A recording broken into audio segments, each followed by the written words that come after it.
नमस्कार. In Solapur news चॅनलच्या रणसंग्राम या विशेष कार्यक्रमामध्ये आपणा सर्वांचं स्वागत.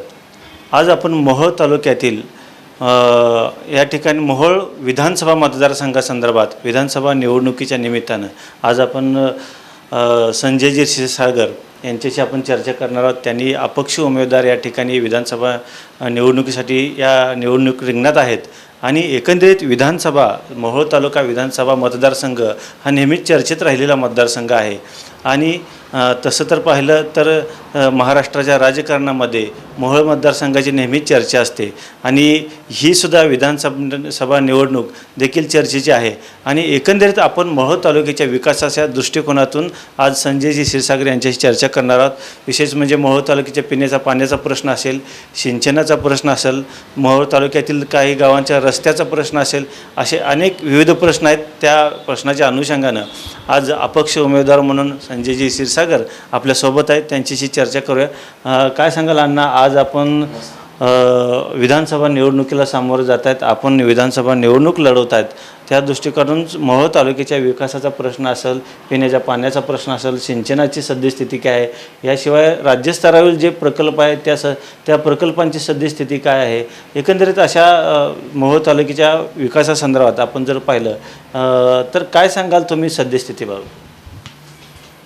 2009ला हा मोहोळ विधानसभा मतदारसंघ राखीव झाला.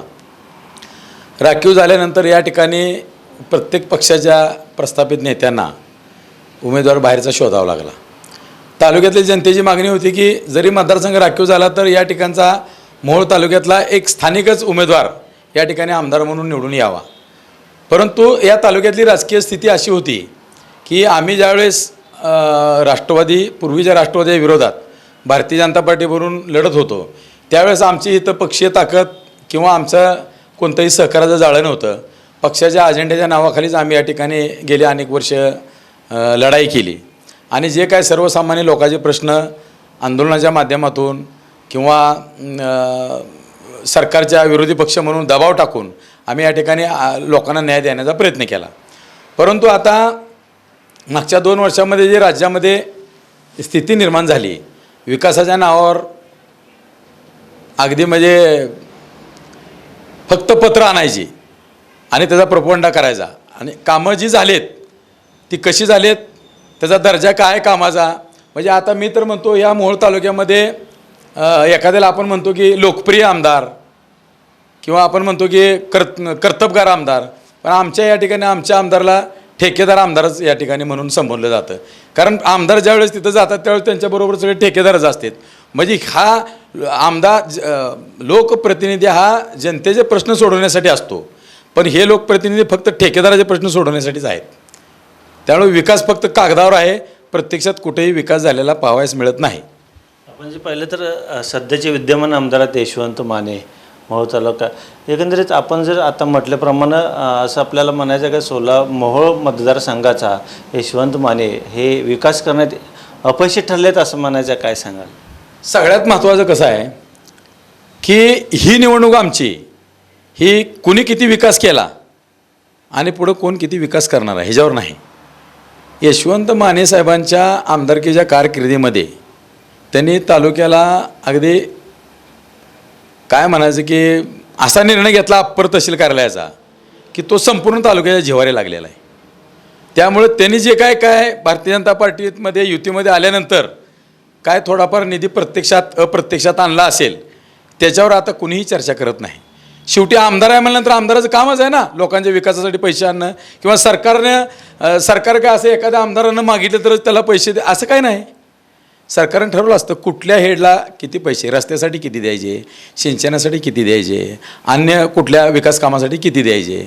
मग आमदार आहे म्हणल्यानंतर त्यांचं कामच आहे, मग ते त्यांचं काम त्यांनी केलं आहे. परंतु अनगर अप्पर तहसील कार्यालयाचा निर्णय हा फक्त या 40 गावच्या लोकांच्या जिव्हारी लागलेला नाही, तर भविष्यामध्ये जर आपण यांना निवडून दिलं तर हे या मतदारसंघात काहीही करू शकतात अशा प्रकारचा मेसेज या आमदार महोदयाच्या माध्यमातून संपूर्ण जनतेमध्ये गेलेला आहे. आणि म्हणून लोकांनी ठरवलं आहे की हा बाहेरचा आमदार असल्यामुळं यांना इथल्या जनतेशी काही देणं घेणं नाही, इथल्या जनतेशी काही बांधिलकी नाही. त्यांची बांधिलकी फक्त आहे की त्यांना ज्यांनी तिकीट दिलं त्यांच्यासाठी ज्यांनी प्रयत्न केला त्या त्यांच्या मालकाशीच त्यांची फक्त बांधिलकी आहे, बाकी कोणाची बांधिलकी नाही. हे लोकांच्या लक्षात आल्यामुळं लोकांना आता वाटतं की भूमिपुत्र आमदार व्हावा आणि भूमिपुत्र आमदार झाला पाहिजे आणि लोक आता भूमिपुत्राच्याच पाठीचे आहेत. याच्यामध्ये अजून एक विषय होतो. आपण लोकसभेला शरद पवारजी यांचा जो गट आहे राष्ट्रवादीचा तुतारी, त्यांच्यामध्ये आपण प्रवेश केला.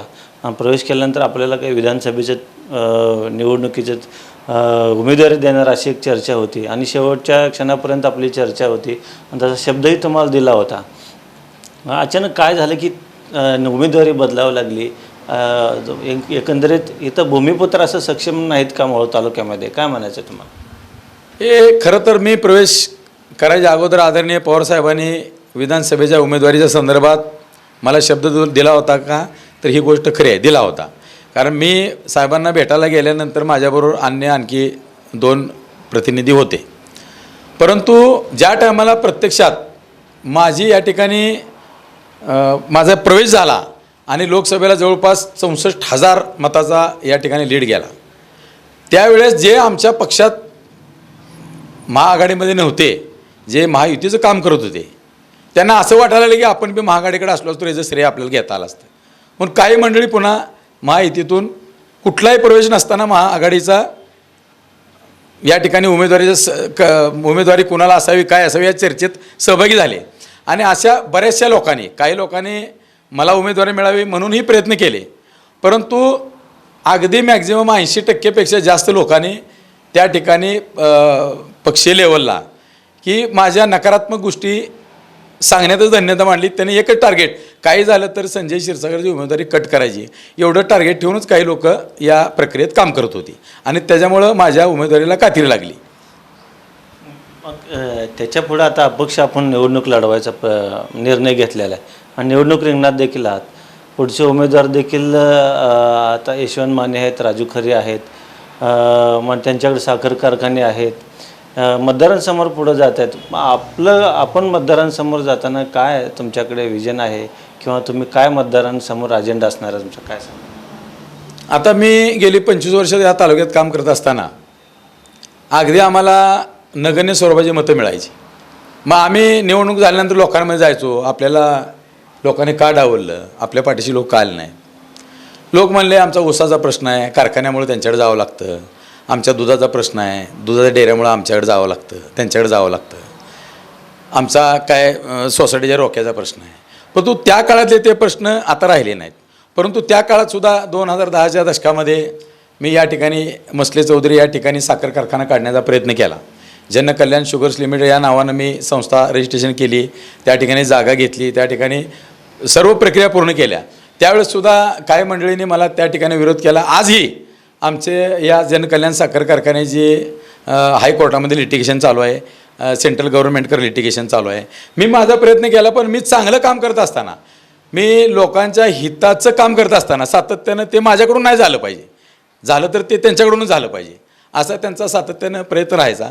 आणि म्हणून माझी जिथंपर्यंत ताकद पोचती तोपर्यंत मी काम केलं आणि जिथं आता माझ्या मर्यादा संपल्या त्या ठिकाणी मला थांबावं लागलं. परंतु आजही त्या कारखान्याचा प्रश्न प्रलंबित आहे. मला वाटलं होतं की 2014ची निवडणूक जर मी जिंकली असती तर निश्चितच या तालुक्यामध्ये 10 वर्षामध्ये अनेक गोष्टीचं परिवर्तन झालं असतं. कारखाना तर झालाच असता, सरकार केंद्रात भारतीय जनता पक्षाचं होतं. परंतु 2014च्या निवडणुकीमध्ये जनतेनं हातात निवडणूक घेतली होती. माझा विजयसुद्धा निश्चित झाला होता. परंतु माझ्यावर नाहक आरोप करून त्या ठिकाणी माझी बदनामी करून मला त्या ठिकाणी दोन्ही विरोधी पार्टीच्या लोकांकडून मला पराभूत करण्याचा प्रयत्न झाला. अगदी ह्यानंतर माझे जी काही विरोधी काम केलेले लोक होते त्यांनी मान्यही केलं की आम्ही ती निवडणूक अशा पद्धतीने जिंकली आणि आम्ही तुमचा पराभव केला. तर माझं आता एकच म्हणणं आहे की या तालुक्याचं भविष्य जर चांगलं राहिलं पाहिजे असं जर जनतेला वाटत असेल किंवा या तालुक्याचा हा लोकप्रतिनिधी स्वतः निर्णय घेण्याची क्षमता असणारा व्हावा असं वाटत असेल तर या तालुक्यातल्या जनतेनं माझ्या पाठीशी ठामपणे उभं राहावं. आणि यावेळीसुद्धा माझी अगदी फायनल झालेली उमेदवारीसुद्धा अनेक कारणामुळं या ठिकाणी कट झाली. तर कुठल्या कारणाने कट झाली ही जनता आता डायरेक्ट सोशल मीडियावर बोलायला लागलेली आहे.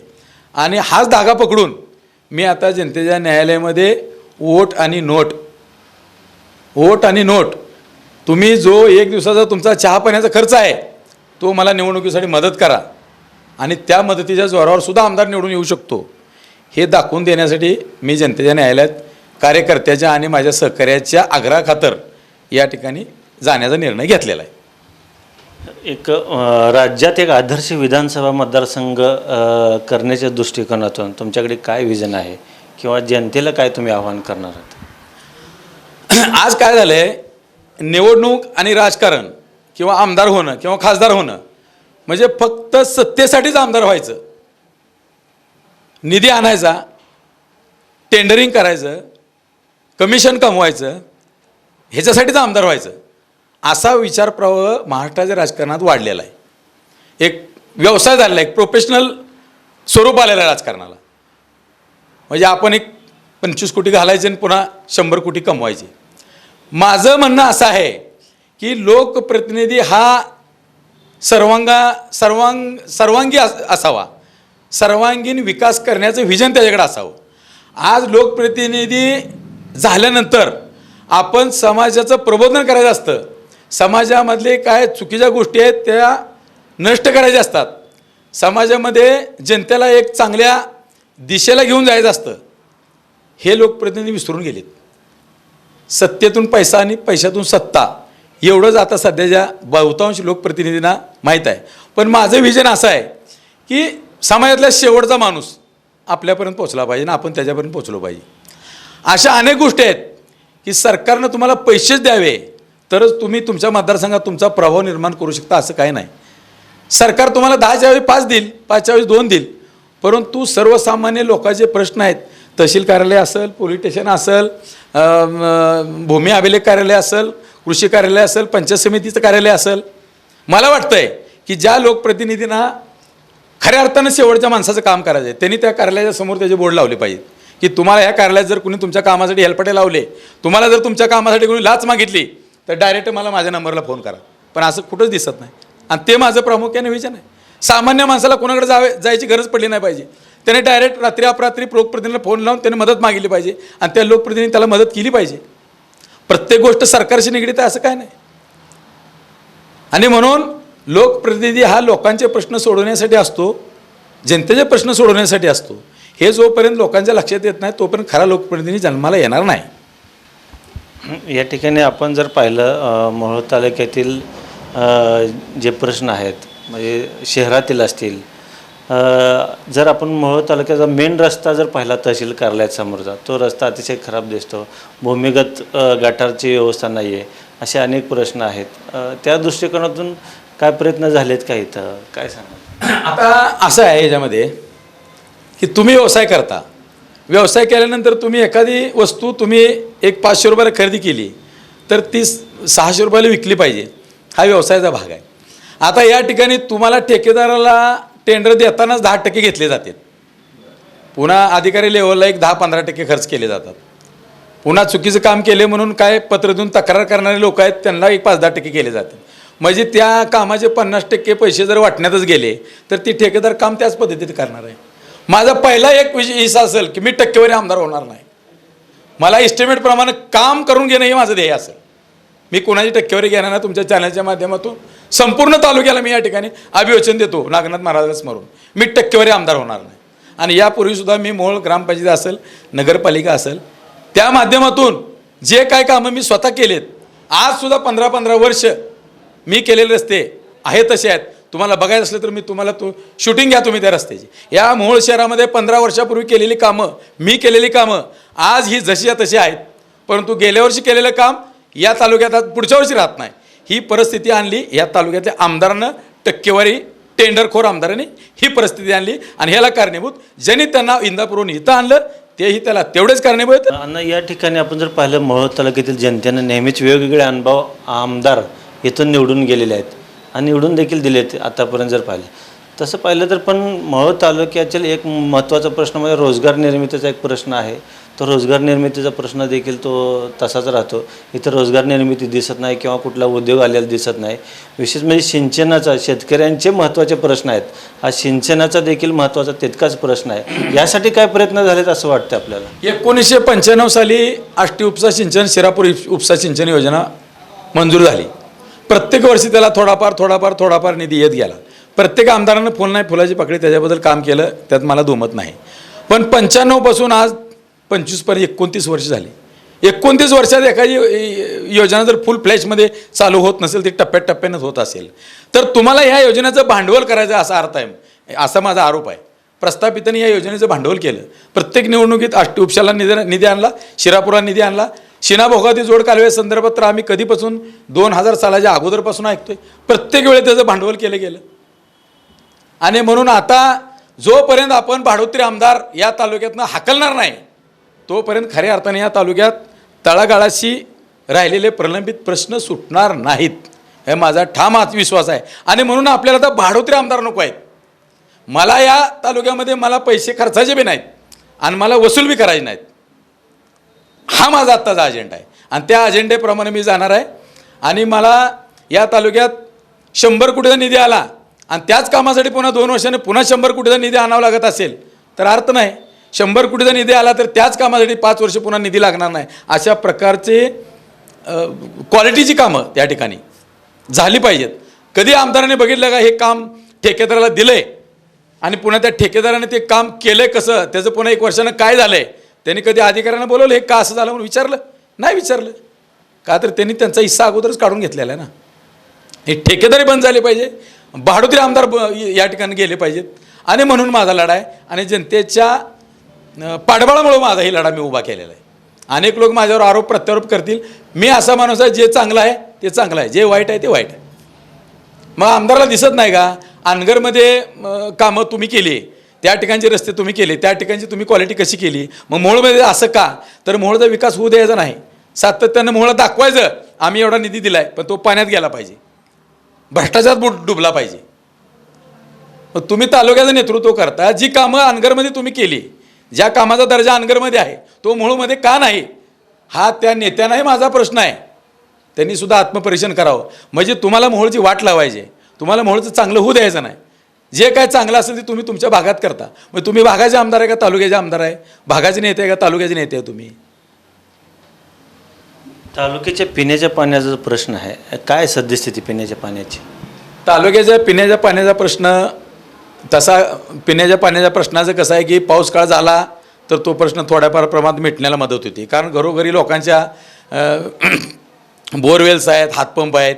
पण ज्यावेळेस दुष्काळ असेल त्यावेळेस मात्र या ठिकाणी पिण्याच्या पाण्याची अतिशय बिकट व्यवस्था आहे. आता मागच्या काळामध्ये आम्ही अनेक वेळा दुष्काळ पडला आणि अनेक वेळा आम्ही या ठिकाणी टँकरनी मोहोळ शहराला 6-6 महिने पाणी पुरवठा केला. आता कुणी 4 टँकर लावले असेल आणि त्या टँकरच्या जीवाच्या भांडवलावर जर कोण विधानसभा लढवण्याचं स्वप्न बघत असेल, जिंकण्याचं स्वप्न बघत असेल, ती गेली 25 वर्ष आम्ही या तालुक्यामध्ये खिशातले पैसे खर्च करून करताना आम्ही या ठिकाणी कामं करतो. अनेक ठिकाणी रस्ते केलेत. या तालुक्यामध्ये जेवढ्या बी मंदिराचा जीर्णोद्धार झाला आहे तेवढ्या मंदिराच्या जीर्णोद्धाराला आमच्या क्षीरसागर परिवाराचा हात लागल्याशिवाय ते पूर्ण झाले नाही, हे मी अगदी ठामपणे तुम्हाला विश्वासानं सांगतो. अनेक ठिकाणी आम्ही मदत केलेली आहे, अनेक ठिकाणी सार्वजनिक कामामध्ये आमचा सहभाग आहे. आणि अजून एक असा महत्त्वाचा प्रश्न फिरून येतो की तो उमेदवारी संदर्भात. आपण एवढं पक्षामध्ये प्रवेश केला, परंतु उमेदवारीच्या बाबतीत आपण कुठंतरी कमी पडलात. काय नेमकं काय झालं होतं?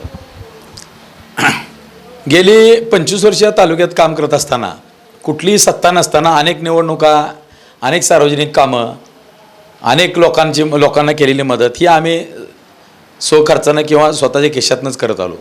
मी कधी 10 रुपयाचं टेंडर घेतलं नाही किंवा कुठलं काम केलं नाही किंवा कुठल्या अधिकाऱ्याकडे जाऊन कधी मी कोणाला मदत मागितली नाही, हे सगळ्यांनाच माहिती आहे. म्हणजे मी अतिशय ट्रान्सपरंट पद्धतीनं या ठिकाणी या तालुक्यात काम केलं. परंतु आदरणीय पवारसाहेबांनी उमेदवारी माझी निश्चित केल्यानंतरसुद्धा या ठिकाणी जसं 2009ला झालं, तसं 2014ला झालं की बाहेरचा कोणीतरी गडगंज श्रीमंत माणूस या ठिकाणी आणायचा आणि वेगळ्या पद्धतीनं या ठिकाणची उमेदवारी विकायची मी म्हणणार नाही, पण त्याचा सौदा करायचा. आणि हे सौदा करत असताना यावेळेस माझी उमेदवारी अंतिम झाली असताना सुद्धा या ठिकाणी मोठ्या प्रमाणात काही गोष्टी अर्थपूर्ण वाटाघाटी झाल्या की एवढेच निवडणुकीसाठी एवढा खर्च येईल, एवढे पैसे लागतील. म्हणजे लोकांपर्यंत तर मी आता 64,000चा लीड आदरणीय खासदार प्रणितांनी या ठिकाणी दिला.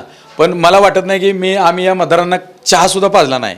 परंतु त्या ठिकाणी दाखवलं गेलं की या ठिकाणी एवढ्या मोठ्या प्रमाणात या निवडणुकीला रकमा लागतील आणि मी या रकमा यांच्याकडे नाहीत म्हणून यांना उमेदवारी देऊ नये अशा प्रकारचं प्रेझेंटेशन त्या ठिकाणी दिलं गेलं. आणि त्यामुळं त्या ठिकाणी मी कमी पडलो. 25 वर्ष अनेक निवडणुका स्वतःच्या खर्चानं लढलो आणि आता आमची निवडणूक तेवढ्या ताकदीनं लढण्याची आर्थिक क्षमता राहिली नाही. आणि केवळ माझी आर्थिक क्षमता नसल्यामुळं या ठिकाणी ही उमेदवारी बाहेरच्या माणसाला दिली गेली. परंतु ही गोष्ट ज्या टायमाला जनतेमध्ये समजली त्यावेळी जनतेनं सांगितलं की आम्ही तुम्हाला वोट बी देऊ आणि नोट बी देऊ आणि तुम्ही उमेदवारी अर्ज भरा, आम्ही तुम्हाला निवडून आणू. एवढा मला तालुक्यातील विधानसभा मतदारसंघातील मतदारांनी माझ्या सहकार्याने विश्वास दिला आणि त्यांच्या जीवावर मी ही निवडणूक लढणार आहे. आणि निवडणूक ही कुठलंही मोठी रक्कम मोठं निधी नसताना सुद्धा या ठिकाणी होते आणि ती जिंकली जाते. हा मेसेज जर मोहोळ तालुक्यातल्या या मतदारांनी दिला तर तो महाराष्ट्रभर जाईल आणि खरा लोकप्रतिनिधी या ठिकाणी जन्माला येईल असं मला वाटतं. नक्कीच आत्ताच आपल्यासोबत मोहोळ विधानसभा मतदारसंघातील अपक्ष उमेदवार संजय क्षीरसागर यांनी एकंदरीत मोहोळ तालुक्याच्या विकासासंदर्भात मोहोळ तालुक्यातील काही प्रश्न असतील, रस्त्याचे प्रश्न असतील, सिंचनाचे प्रश्न असतील, पिण्याच्या पाण्याचा प्रश्न असेल, याशिवाय रोजगार निर्मितीचा प्रश्न असेल, अशा अनेक विविध प्रश्नावरती या ठिकाणी त्यांनी सडेतोडपणे आपली मुलाखत दिलेली आहे. आणि असं असताना त्यांनी एक जनतेला आव्हान केलेलं आहे की एक भूमिपुत्र उमेदवार म्हणून आपण निवडणूक लढवत आहात, तुम्ही भूमिपुत्राला संधी द्या आणि टक्केवारी आमदार होणार नाही असं देखील या ठिकाणी त्यांनी सांगितलेलं आहे. आणि ही जी निवडणूक आहे आपण नक्कीच या निवडणुकीमध्ये विजयी होणार असा देखील त्यांनी विश्वास या ठिकाणी व्यक्त केलेला आहे. मी समाधान वाघमोडे, कॅमेरामॅन दिनेश शिंदेसह मोहोळ.